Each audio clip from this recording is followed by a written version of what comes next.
Olá pessoal, tudo bem? Ah, eu estou gravando esse vídeo como uma revisão do modelo de solo para estudantes de graduação, em particular para uma turma que eu leciono na minha universidade. Essa turma é uma turma de teoria macroeconômica, mas em particular de teoria do crescimento, um curso mais à frente de macro. Eu vou falar um pouco sobre o modelo de solo, fazer uma apresentação bastante breve. Lembrando que o modelo de solo é certamente o primeiro passo para começar a estudar a teoria do crescimento, né? Um modelo bastante popular. Antes de começar a falar do modelo, de fato, eu vou lembrar umas coisas matemáticas que ajudam a gente a resolver o modelo, especialmente como revisão dessas coisas, né? A maioria certamente se lembra disso, né? Mas algumas regrinhas do logaritmo são muito úteis para resolver o modelo de solo, assim como para resolver outros modelos, né? A gente usa o logaritmo em muita coisa. Mas uma dessas regras é que eu posso expressar um produto, uma multiplicação, com uma soma, né? Se eu aplico o operador logaritmo. Então, usando o logaritmo natural aqui, se eu tenho z igual a x vezes y, eu aplico o logaritmo em todo mundo, eu posso expressar isso como logaritmo natural de z igual ao logaritmo natural de x mais logaritmo natural de y.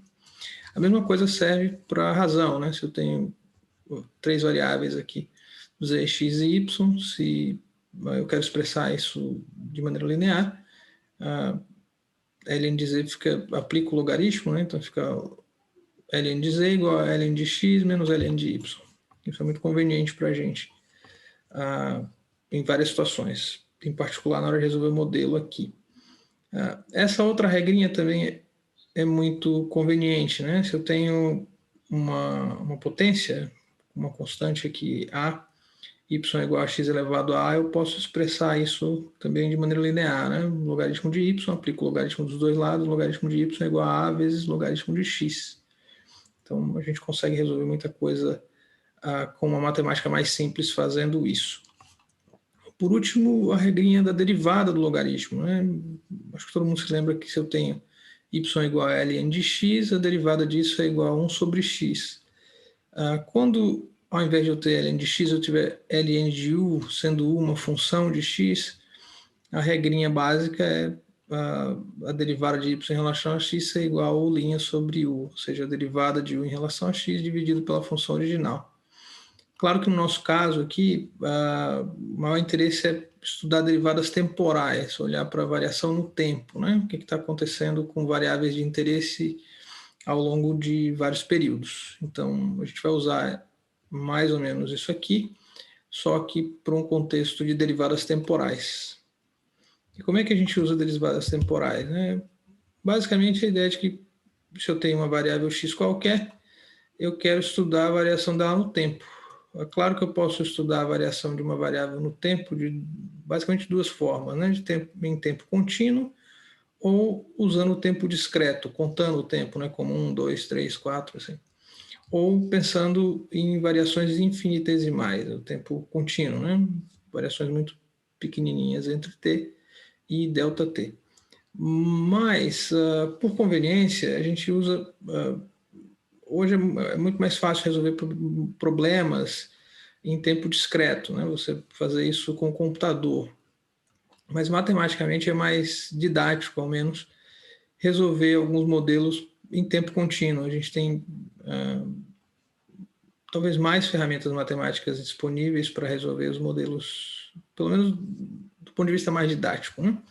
Então, a gente pode resolver o modelo de solo tanto em tempo contínuo quanto em tempo discreto. Em tempo contínuo é certamente a forma que vocês vão encontrar em grande parte dos livros textos, né? A solução do modelo para tempo contínuo. Então, derivada de x em relação a t, normalmente a gente expressa isso com x ponto, né? Essa notação alternativa, tá certo? Então, como a gente viu anteriormente, né? Eu consigo combinar essas duas coisas, né?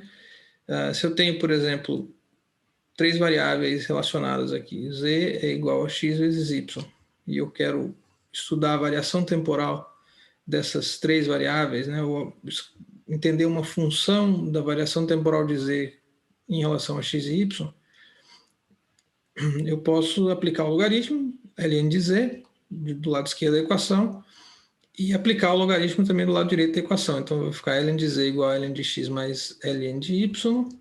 Se eu derivar no tempo, lembrando a regrinha, né? A derivada do logaritmo é u' sobre u, só que nesse contexto aqui, ao invés de u', a gente tem o ponto, né? Porque é a derivada temporal. Então, você aplica a mesma regrinha, né? Z ponto sobre z, na hora que eu derivar ln de z no tempo. E x ponto sobre x, quando eu derivar ln de x no tempo. E y ponto sobre y, quando eu derivar y no tempo. Isso é bastante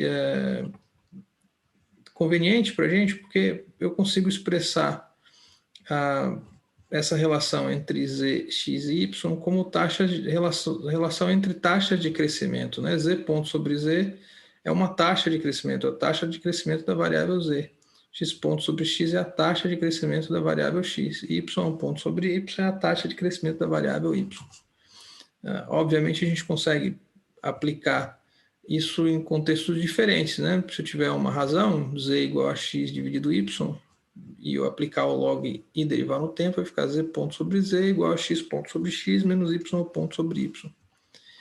Se eu tiver uma outra relação assim, né, ao invés de ter uma multiplicação, ter uma potência do lado direito da equação. Então, eu vou ter ln de y igual a vezes ln de x, porque eu apliquei o log dos dois lados aqui. E aí eu consigo derivar isso no tempo e encontrar uma relação entre duas taxas de crescimento, y sobre y ponto sobre y, que é a taxa de crescimento de y, é igual a vezes a taxa de crescimento de x, que é x ponto sobre x. Obviamente aqui eu não estou falando de nenhuma variável com definição econômica aqui, né? Isso é só um exemplo matemático, mas no modelo a gente vai aplicar essas coisas num contexto onde as variáveis têm significado econômico, são variáveis econômicas. Algumas coisas simples, né, sobre o modelo de solo. Eu estou omitindo alguns detalhes, inclusive detalhes matemáticos, que eu acho que não são fundamentais para entender o básico do modelo. Né? Então, descrever algumas coisas, essas sim eu acho fundamentais. Né? A gente está desenhando um modelo onde as coisas funcionam em concorrência perfeita, a produtividade marginal dos fatores é decrescente, né? Eu estou pensando num mundo com dois fatores de produção, capital e trabalho, capital K e trabalho L, onde esse A é um índice que expressa uma tecnologia poupadora de mão de obra. Eu já estou fazendo um modelo aqui com progresso tecnológico.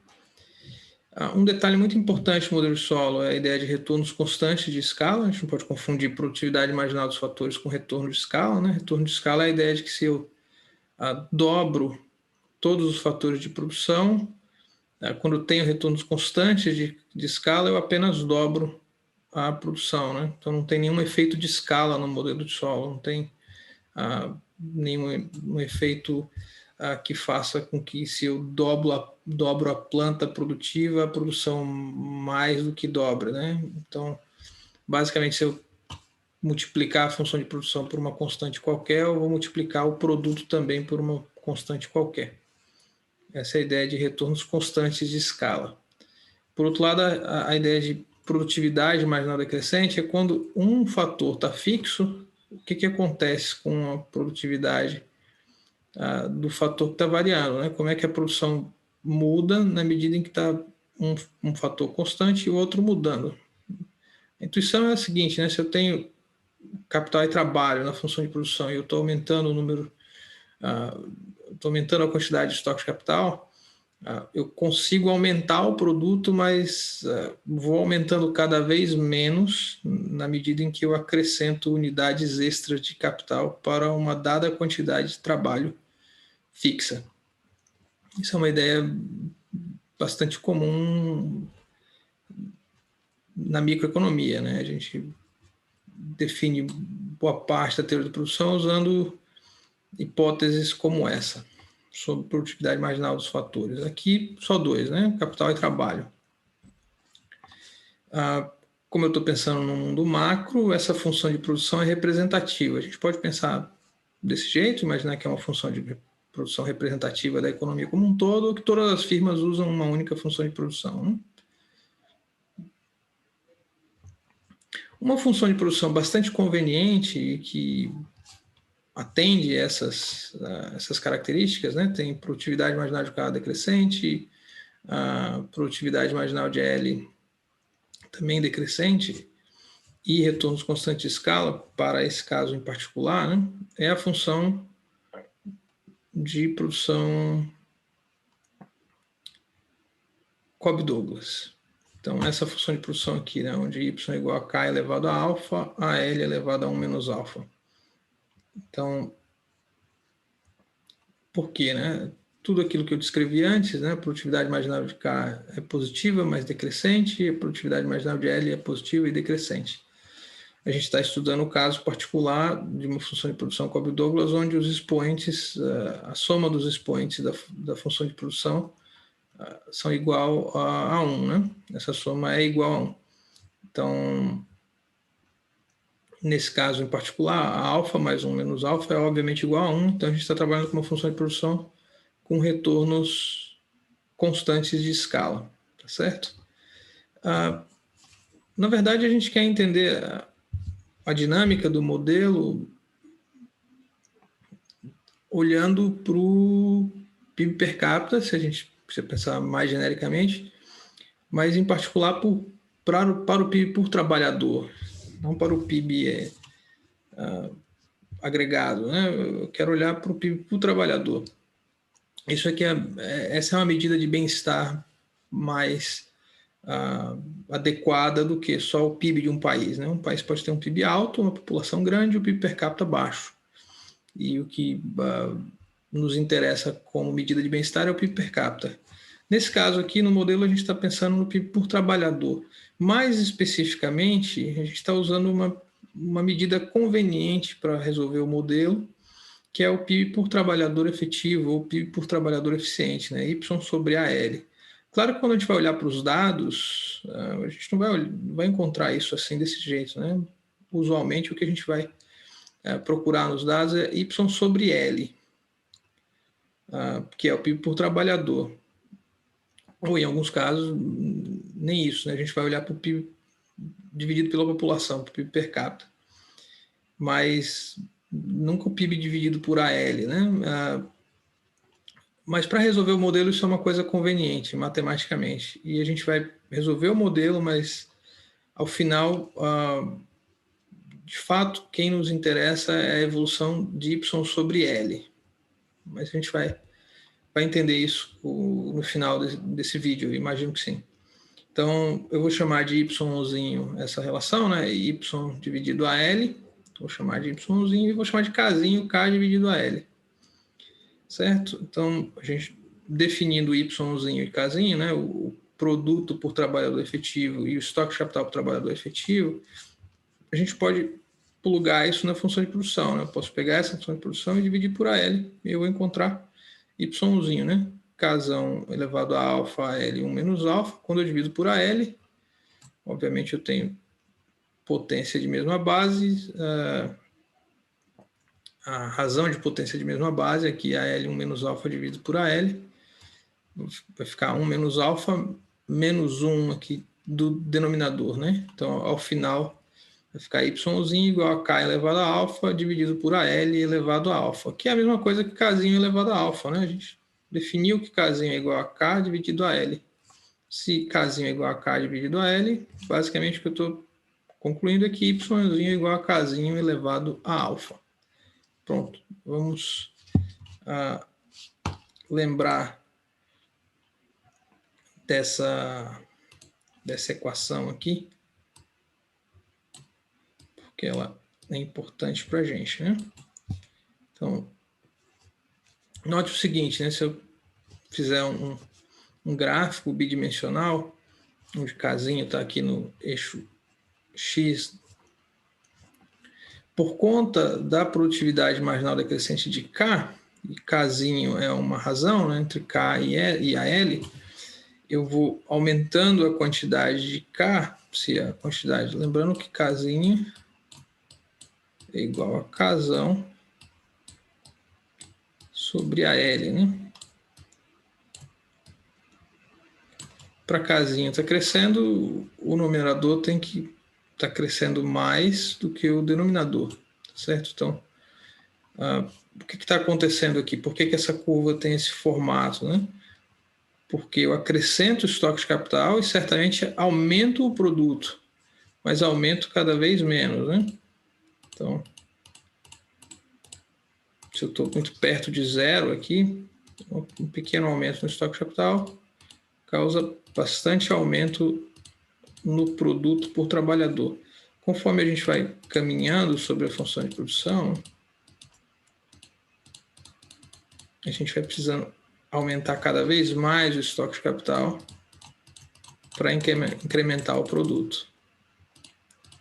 Vou fazer isso assim aqui. Conforme essa curva vai ficando mais plana aqui, maior o aumento necessário do estoque de capital do numerador, né, para fazer aumentar a casinha, necessário para aumentar o produto por trabalhador. Nesse caso, o produto por trabalhador efetivo, né? Então, essa curva tem esse formato assim por causa da produtividade marginal decrescente de K. Qual a primeira equação dinâmica que a gente vai estudar, né? A acumulação de capital. Então, o que eu quero entender é como o estoque de capital, isso é casão, né? Não confundir com casinho, ponto, varia ao longo do tempo. Basicamente, isso aqui é um investimento da economia, né? Claro que deduzido agora da depreciação do capital. Então, como é que é a variação do estoque de capital? O investimento, o que eu estou colocando de capital novo na economia, menos o capital depreciado, né? Como eu estou pensando em tempo contínuo, não tem aqui o subscrito T por simplicidade, né? Por conveniência. Então, K ponto vai ser igual ao investimento, o que está entrando de capital novo nessa economia. Isso aqui é o que está entrando de capital novo nessa economia, menos o que está depreciando, né? A taxa de depreciação é uma constante aqui positiva. D é uma constante positiva. Aí como é que a gente modela o investimento no modelo de solo? Do jeito mais simples possível, né? A taxa de investimento é um pedaço do PIB dado pela poupança, né? Pela taxa de investimento dessa economia. No modelo de solo, a poupança é uma variável exógena. A gente não modela a decisão dos agentes para escolher S, né? Então, uma das coisas que o modelo de solo não faz é estudar o que acontece com o modelo se a gente resolver colocar um agente representativo otimizando, né? Pensar num agente que escolhe a taxa de poupança a partir de um comportamento micro, né? Escolhendo entre poupar e consumir no presente. Nesse caso aqui, isso é uma equação completamente ad hoc, né? A gente está falando de uma taxa de poupança definida exogenamente. Às vezes isso é conveniente, né? Você consegue olhar isso nos dados com muita facilidade, olhar a taxa de poupança de uma economia. Então, como é que vai ficar ao final a acumulação de capital, né? A acumulação de capital K ponto vai ser igual a S vezes K elevado a alfa, a L elevado a 1 menos alfa. Lembrando que eu só substituí o Y, né? Do slide anterior a gente colocou o Y aqui dentro. Menos D vezes K. D vezes K é a taxa de depreciação vezes o estoque de capital. Então, isso aqui é o estoque de capital que está sendo depreciado, né? Então, ele está sendo subtraído do capital novo que está entrando nessa economia, né? De fato, uma vez que a gente entendeu o que está acontecendo com o estoque de capital agregado, né? O que a gente precisa fazer agora é entender qual é a dinâmica do estoque de capital por trabalhador efetivo. O que está acontecendo com o casinho, né? Então, aqui a gente vai usar a regrinha do logaritmo que eu revisei logo no início do vídeo. Se casinho é igual a K dividido a L, eu aplico o log dos dois lados da equação, fica casinho ponto dividido casinho, igual a casão ponto dividido casão, menos A ponto dividido A, menos L ponto dividido A. Isso aqui a gente conhece, porque eu sei quem é K ponto. Vou voltar a essa variável, mas aqui tem duas hipóteses importantes no modelo de solo. Uma menos que a outra, na verdade, né? Mas importante diz respeito a ponto sobre A. Qual é a hipótese que a gente está assumindo aqui no modelo de solo? Né? Que a variação do número de trabalhadores é constante ao longo do tempo. Ou posso dizer de uma forma mais genérica, o crescimento populacional é constante. Né? Então, L ponto sobre L, a taxa de mudança em L é N, que é uma constante. Né? Isso não significa... Bom, é óbvio que isso não significa que a população ou o número de trabalhadores não está crescendo. A única coisa que eu estou dizendo é que está crescendo a uma taxa constante. Uma taxa que é exógena no modelo e é constante. A gente não está modelando o crescimento populacional como função de nenhuma variável econômica aqui. O crescimento populacional é dado no modelo e é igual a esse N. Pode ser 3% ao ano, 1% ao ano, ou ao período, independentemente do período que a gente assuma como representativo para o modelo. Mas a hipótese mais importante não é essa, na verdade. A hipótese mais importante do modelo de solo é como o modelo de solo define a evolução ou a mudança tecnológica.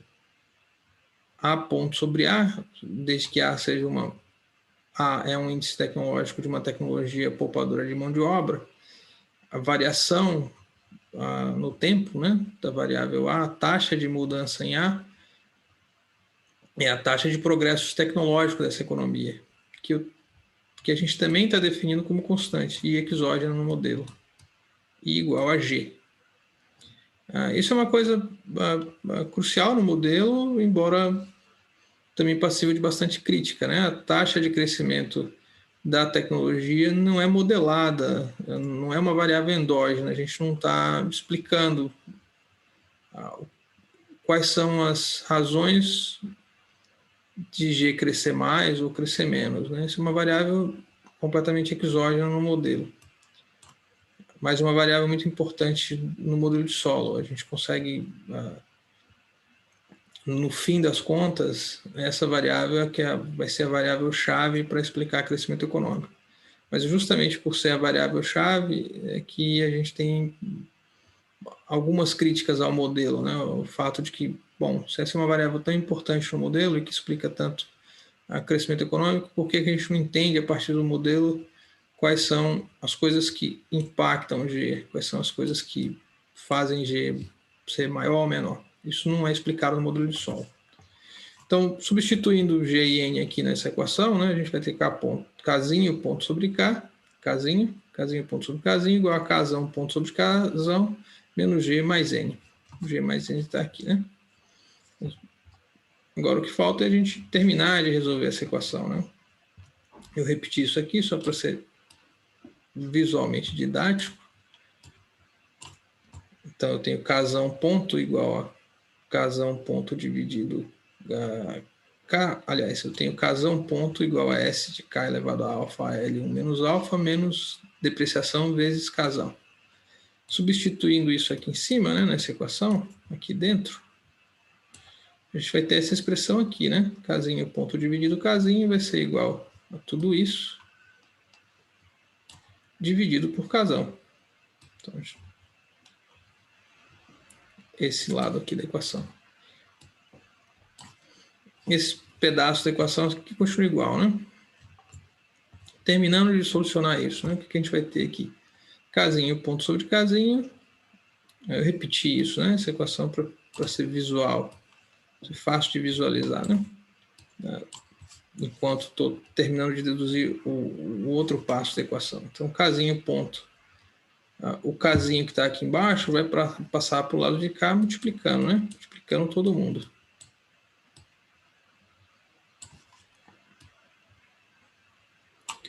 Se ele está multiplicando todo mundo, isso é casinho, só que eu me lembro que casinho... Bom, saiu um pouquinho. Eu me lembro que casinho é casão sobre a L. Então, aqui Tudo bem, já coloquei como casinho, multiplicando, mas aqui fica casão sobre a L. Então vai cortar o K, casão com casão, e vai sobrar só o AL, né? Isso aqui dividido por AL é casinho elevado a alfa, que a gente colocou aqui. E isso aqui dividido por AL é só casinho, né? Então vai ficar D vezes casinho, que eu coloquei aqui dentro. Essa equação é o que a gente chama usualmente de equação fundamental do modelo de solo, né? A gente tem basicamente duas versões dessa equação nos livros, que é uma com progresso tecnológico e outra sem progresso tecnológico. Sem progresso tecnológico, basicamente é a mesma equação, basta a gente fazer G igual a zero. Então vai ficar S de casinho elevado a alfa menos N mais D vezes casinho. Tá certo? Um conceito importante no modelo de solo, né? Como a gente está pensando em dinâmica aqui, a gente precisa entender qual é o equilíbrio de longo prazo desse modelo. Ou, em outras palavras, né, usando uma expressão mais matemática, qual é o estado estacionário do modelo. O estado estacionário do modelo acontece quando esses dois termos são iguais, né? Quando essas duas coisas se igualam, casinho ponto fica igual a zero, né? Que é exatamente o conceito de estado estacionário, né? Um momento em que a gente não tem incentivo econômico para que esse sistema econômico saia do equilíbrio de longo prazo, né? Pensar nisso, um exemplo que eu gosto, didático, imaginar equilíbrio num sistema que é dinâmico, é pensar naquele boneco que a gente chama de João Bobo, né? Que você bate nele, ele balança assim, tem um peso na base dele, inflado com ar, você bate nele, ele sai do equilíbrio porque recebeu algum choque, balança e volta para o mesmo lugar. Aquilo é o equilíbrio estável dele, né?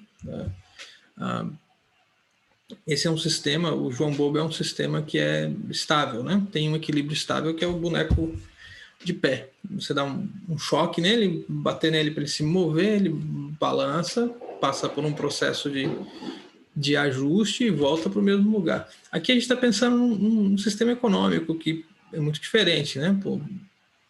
Por razões óbvias, mas a ideia matemática é parecida, né? Você tem uma situação onde a economia pode estar fora do equilíbrio de longo prazo, né? Pensando de equilíbrio aqui, o estado estacionário, o equilíbrio de longo prazo desse modelo. E a gente está caminhando para esse equilíbrio de longo prazo. Chegou no equilíbrio de longo prazo, só vou sair de lá se tiver algum choque, alguma coisa que mudou na economia. E aí a gente vai transitar para um novo equilíbrio de longo prazo. Esse é o gráfico estilizado que normalmente a gente vai encontrar nos livros, né? Esse S vezes Yzinho, que é a mesma coisa que CS vezes casinho elevado a alfa, tem esse formato pelas razões que eu já falei, né? E aqui são os dois lados da equação. Isso aqui é uma reta, né? N mais G mais D vezes casinho. E nesse ponto a gente está no estado estacionário. Ou equilíbrio de longo prazo. Tem um casinho estrela aqui. Quem é esse casinho estrela, né? O casinho estrela é a solução dessa equação aqui. S casinho elevado a alfa igual a G mais N mais D vezes casinho. Se eu isolo esse casinho, né? A gente encontra essa expressão aqui. S sobre G mais N mais D elevado a 1 sobre 1 menos alfa. Esse é o casinho estrela, ou casinho de estado estacionário para uma função de produção Cobb-Douglas. O que está acontecendo aqui? Se a gente está muito para cá, ó, nesse ponto aqui, não vou nem pensar no zero, vou pensar na situação para lá de zero um pouquinho. O estoque capital por trabalhador bastante baixo, há bastante incentivo econômico para a gente acumular capital, para essa economia acumular capital. Então, a gente vai acumular capital porque a produtividade marginal do capital permite que você acumule capital. E a gente vai transitando até chegar num ponto onde esses dois termos se igualam, né? Então, aqui não há incentivo para acumular capital mais.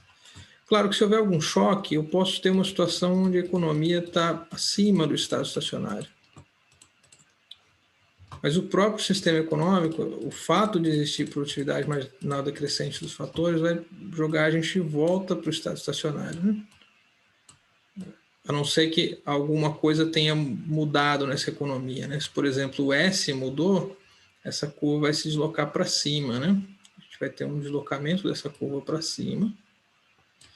Essa reta também vai mudar um pouquinho, mas aqui no gráfico basta fazer isso, né? A gente vai ter um deslocamento disso e vai encontrar um novo estado estacionário mais à frente, né? Um novo casinho estrela. Claro que isso não acontece de maneira instantânea, né? Do mesmo jeito que a gente não pula desse ponto aqui para esse estado estacionário de maneira instantânea, a gente não pula de um estado estacionário para outro de maneira instantânea, né? Se S mudou, por exemplo, o que vai acontecer é que durante um certo período a gente vai transitar por um novo estado estacionário. O que vai acontecer nessa transição, né? Durante um tempo a gente vai crescer mais, a economia vai crescer acima do crescimento do estado estacionário. E qual é o crescimento de estado estacionário no modelo de solo, né? A gente está pensando em duas variáveis aqui, Kzinho, mas em particular em Y, o que eu estou chamando de YP aqui, que é o Y dividido L, que é quem de fato a gente está procurando, né, lá nos dados, o produto por trabalhador ou eventualmente o PIB per capita. Tá? No modelo a gente usou isso aqui, né, Y igual a Y dividido a L. Mas se eu quero estudar o Yzinho P, que é Y sobre L, eu preciso encontrar uma relação entre esses dois aqui. O que está acontecendo, né? Basta eu multiplicar o Yzinho por A, que a gente vai cortar isso aqui e isso, e a gente vai encontrar Yzinho P. Então a relação que existe entre Yzinho P, que é o Y por trabalhador, né? O PIB por trabalhador, e o PIB por trabalhador eficiente é essa, né? A vezes Yzinho.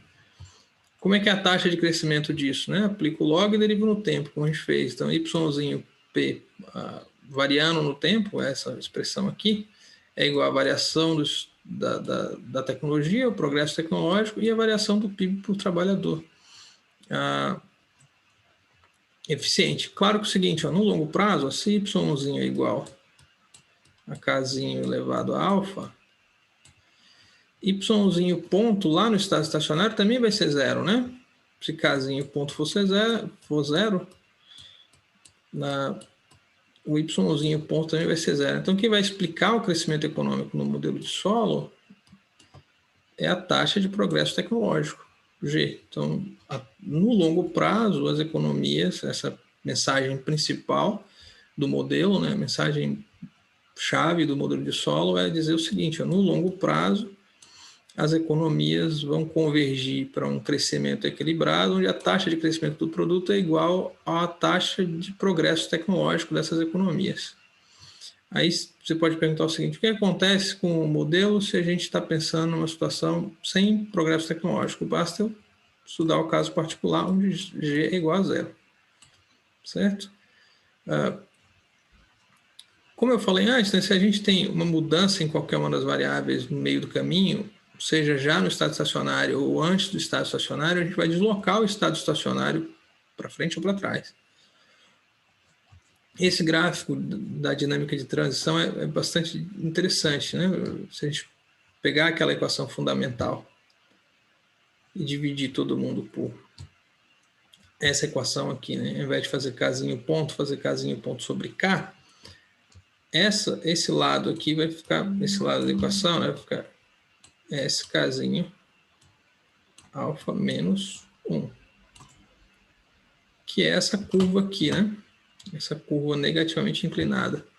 E desse lado vai ficar N mais G mais D.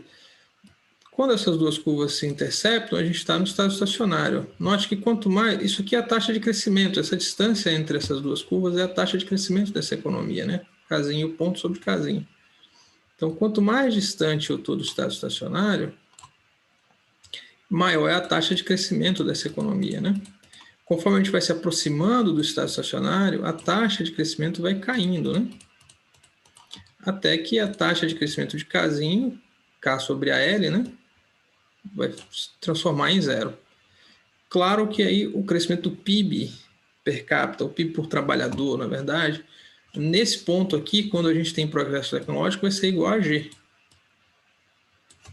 Então, se G for positivo, essa economia vai estar crescendo a uma taxa constante e positiva. Se for zero, vai estar crescendo a zero, nesse ponto aqui. Imagina que em algum momento você tem um choque na poupança dessa economia, aumente a poupança, a taxa de poupança saia de 10% para 15% para 20%. O que vai acontecer? Eu vou deslocar essa curva para frente. Né? Não é instantâneo o ajuste. Né? A gente não vai sair do ponto A aqui para o ponto B instantaneamente. Né? Esse B meio tortinho aqui. A gente não vai sair do ponto A para o ponto B instantaneamente. O que vai acontecer é uma transição para o novo estado estacionário. Então, a taxa de crescimento do produto que era G nesse momento aqui, vai pular para alguma coisa maior do que G. Né? Essa diferença aqui é a diferença entre a taxa de crescimento G e a taxa de crescimento no curto prazo dessa economia. Então, durante muitos períodos, a gente vai ter crescimento acima de G, ou seja, crescimento acima do crescimento de estado estacionário ou de equilíbrio de longo prazo. Se G for zero, evidentemente que isso aqui vai ser positivo e diferente diferente de zero. Né? Até que a gente vai transitando novamente as forças geradas pela produtividade marginal decrescente dos fatores, vai empurrando essa economia até o ponto B novamente. E a gente chega no estado estacionário. Resumo da história, né?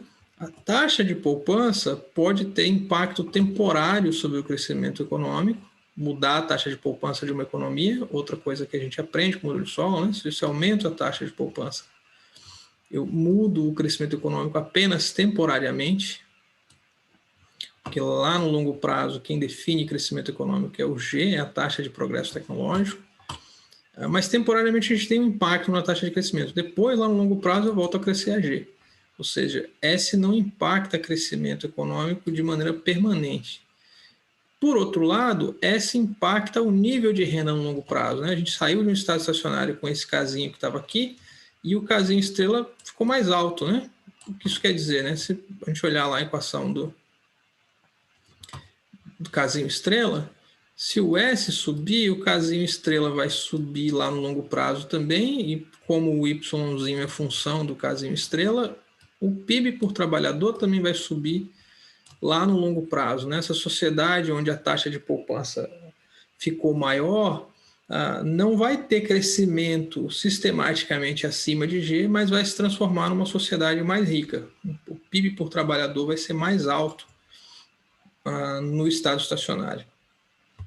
A gente consegue olhar esses efeitos aqui nesse gráfico. Né? Então, desse lado a gente tem a taxa de crescimento de Y, né? Yzinho ponto sobre Y. Isso aqui, nesse caso, é o próprio Yzinho P, né? Da maneira como eu defini no tempo. Então, no estado estacionário, a gente cresce a taxa G. Isso aqui é o estado estacionário dessa economia. Dou um choque na poupança lá no tempo T estrela. Né? Então, temporariamente, a taxa de crescimento sobe.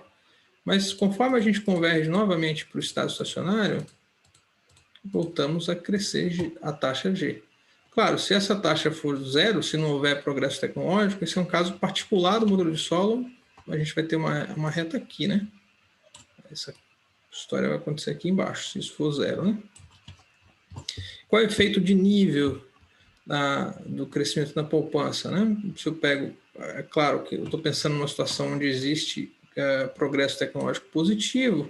Se existe progresso tecnológico positivo, então o PIB por trabalhador está sempre crescendo, né? A essa taxa aqui está em logaritmo, né? Então a gente tem essa inclinação constante aqui. Esse gráfico é do logaritmo do Yzinho, né? Então a gente está crescendo uma taxa constante aqui ao longo do tempo. Se eu dou um choque na poupança, aumento a taxa de poupança uma vez e para sempre, de maneira permanente, né? A gente muda o nível de renda per capita lá no estado estacionário. Né? Durante um certo período, a gente tem que crescer mais para fazer isso. Né? Para ter uma mudança de nível, durante uma certa transição aqui, a gente tem que crescer mais do que G. Tá certo? Eu vou parar essa apresentação aqui para mostrar um programinha que eu fiz para simular o modelo de solo de um jeito parecido com o que a gente vê no gráfico ali, né? Então, vou abrir aqui esse... Ele está hospedado na internet, então deixa eu carregar aqui novamente.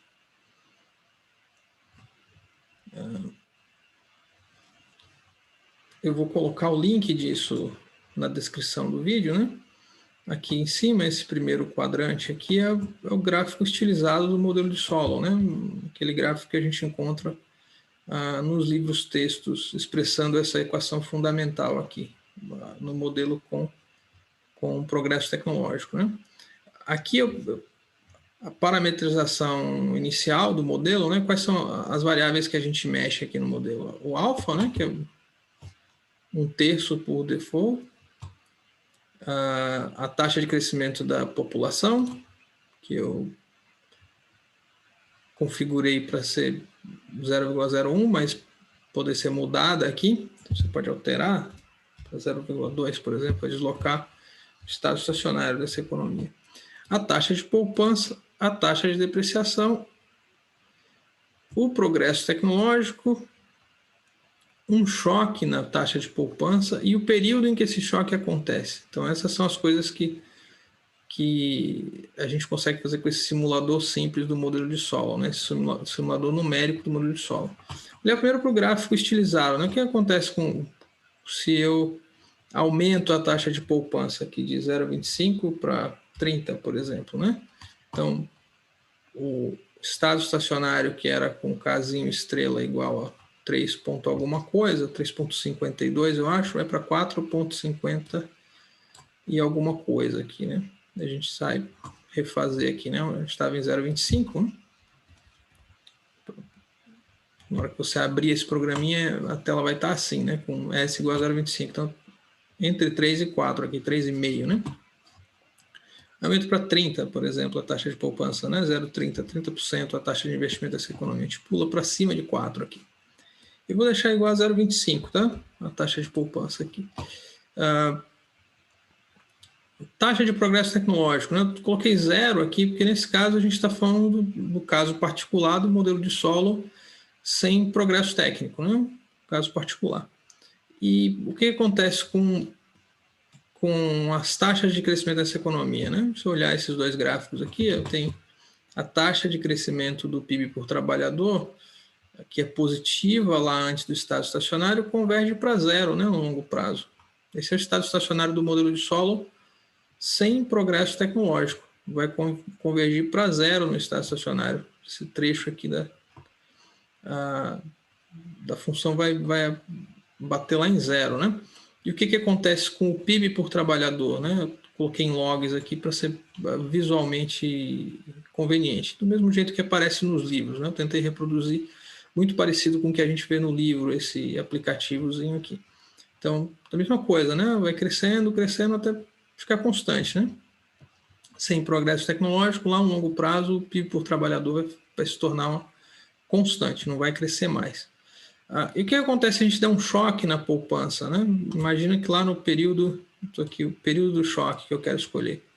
Vou lá e digo assim, o período 40. Eu vou dar um choque de 15% na taxa de poupança. Puxa, vai ser uma sociedade com uma taxa de poupança super alta, né? Sair de 0,25 para 40, né? Então, o que vai acontecer? A gente tem um efeito temporário no crescimento, né? Nesse gráfico aqui, como eu descrevi na apresentação anterior, né? Então, a gente está convergindo para o estado estacionário, mas aqui no período 40 tivemos um choque positivo na taxa de poupança. A economia passa a crescer mais do que 0 aqui temporariamente, mas no longo prazo a gente converge novamente para a taxa de crescimento igual a 0. O que aconteceu com o PIB por trabalhador, né, lá no longo prazo? Estava crescendo, crescendo, crescendo, ia convergir para o estado estacionário e se transformar em constante. Então aqui a gente tem um efeito de nível, né? Dei um choque na taxa de poupança, o nível de estado estacionário se desloca lá para cima, né? Fica maior agora. A gente tem uma economia que uma sociedade que é mais rica no longo prazo, né? Uma sociedade que ficou mais rica a longo prazo, mas o efeito sobre crescimento é apenas transitório, como a gente vê nesse gráfico do lado esquerdo aqui da tela, né? Vamos mudar o seguinte, né? Eu vou zerar aqui o período, vou zerar o choque, né? Do jeito que eu configurei aqui, dá para fazer choque negativo também, redução na taxa de poupança, né? Mas vou pensar numa economia que tem progresso tecnológico, né? Vou botar um progresso tecnológico pequenininho aqui, vou colocar a taxa de progresso tecnológico de 0,5% ao ano, né? Bem baixinho, para ser visualmente interessante na hora de a gente olhar aqui. Então, tá ok, né? A taxa de crescimento agora não converge mais para zero. No gráfico não fica tão claro para ver isso, porque eu coloquei bem baixinho a taxa no simulador aqui, eu fiz só 0,05, porque eu quero olhar o efeito de nível, ficar mais fácil de visualizar, mas isso aqui não é zero, né? Está acima de zero aqui. A taxa de crescimento do produto por trabalhador não é mais zero, a gente converge para uma taxa de crescimento do produto por trabalhador que é acima de zero. Dá para ver isso fazendo aqui, fazendo com que a taxa de progresso tecnológico seja mais alta, né? Botar 0,10, por exemplo, super progresso tecnológico anual.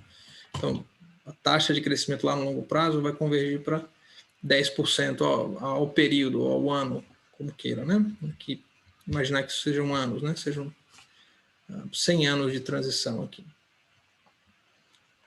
A gente vai ter um crescimento acima de G durante um certo período, mas vai lá no longo prazo convergir para G, né? Para 10%, que é o que eu coloquei aqui. Vou voltar aqui e botar 0,05, 0,5%, né? Então, dá para ver que é diferente entre o gráfico agora do produto por trabalhador, né? Como o produto por trabalhador está crescendo no longo prazo, mesmo no equilíbrio de longo prazo, continua crescendo, mas crescendo a uma taxa constante. O que acontece se a gente der um choque na poupança lá no período 50, por exemplo? Aumentar a poupança, né? Mais uma vez para 40%, um super aumento na taxa de poupança. A gente vê mais uma vez um efeito na taxa e um efeito de nível, né? Então, olha para o lado esquerdo aqui para esse gráfico, estou convergindo para o estacionário, recebi um choque na poupança, aumentou a taxa de poupança uma vez e para sempre, né, de maneira permanente, e a taxa de crescimento dessa economia passa a ser maior do que G por alguns períodos, até convergir novamente para G. Qual é o efeito de nível? Né? O efeito de nível é esse, a gente está crescendo, vai bater lá num PIB por trabalhador de estado estacionário, que vai continuar crescendo, mas agora vou mudar o nível, né? Por quê? Porque teve choque na taxa de poupança, né? Esse é o efeito de nível aqui. Bom, espero que o simulador também possa ser útil para vocês, uma coisa visual, assim, para conseguir visualizar. Eu tentei programar isso para ser possível visualizar as coisas de um jeito muito parecido com o que a gente enxerga no livro-texto, muito parecido com os gráficos que a gente vê no livro-texto, né? Então, por exemplo, se eu aumento a taxa de depreciação aqui, né, no gráfico estilizado, a gente desloca o casinho estrela para trás, como no livro-texto. Claro que eu coloquei um super aumento aqui na taxa de depreciação, não? A taxa de depreciação de 50% é absurda. Mas a ideia é ter um simulador parecido com um livro-texto. Bom, espero que vocês tenham aprendido com esse vídeo. Um grande abraço, eu fico por aqui. Bye, bye.